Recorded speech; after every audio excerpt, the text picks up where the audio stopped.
Hello, hello, hello! Welcome back, parents and students, to my channel. I am your virtual teacher, Teacher Judy. In today's video, we'll be learning Bisaya greetings and expressions. Pangutana, nagagamit ba og pangtahod na po ug opo ang mga Bisaya? Ang tubag, sa Tagalog lang kasagaran ginagamit ang po ug opo. Tungod kay Tagalog words kini.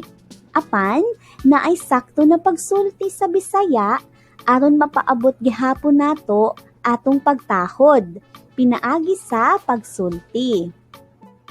For example, ingon ang mama, nak. Kung sa Tagalog mo ingon tag po, opo. Pero kung sa Bisaya, moingon taog, o, ma. Dili ta angay moingon og unsa man, kay lain siya paminawon. Mas angay moingon taog o, ma. Or, pwede po ta moingon og opo, ma, bisag Bisaya ta, or Ilongga ba ta, or unsa ba ang atong kaliwat. Kay, ang po ug opo, ilado sa pagpaabot og pagtahod sa atoang kaistorya. Maugyod na ang atoang pinaka timailhan, pagtahod nga pulong sa atoang mga Pilipino. Okay, ang una, maayong buntag, maayong hapon, maayong gabi, good morning, good afternoon, good evening.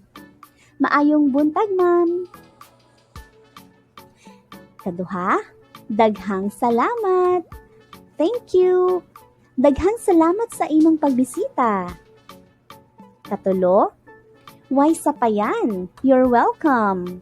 Way sapayan. Nalipay sad ko nga nagkita ta. Palihog or please. Ate, palihog ko sa kanon. Dili kay mo ingon tag kanon bi. Diba? Next, oh, sige. Oh, ug iingon ang pangalan sa imuhang kaistorya. Oh, sige, niara ang kanon o. Kumusta? How are you?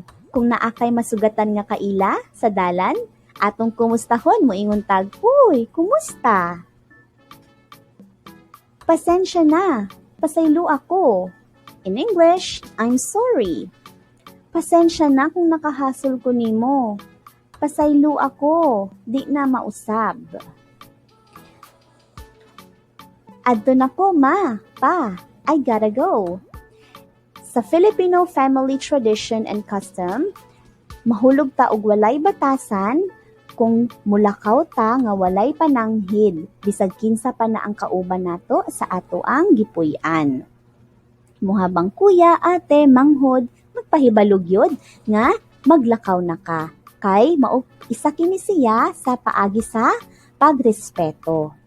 Adto na kuya, adto na ko te. Or sa school, adto na mi ma'am, adto na mi sir. Alright. So maulang kato ang atuang lesson ani nga virtual class. Daghan kayong salamat sa pagtanaw.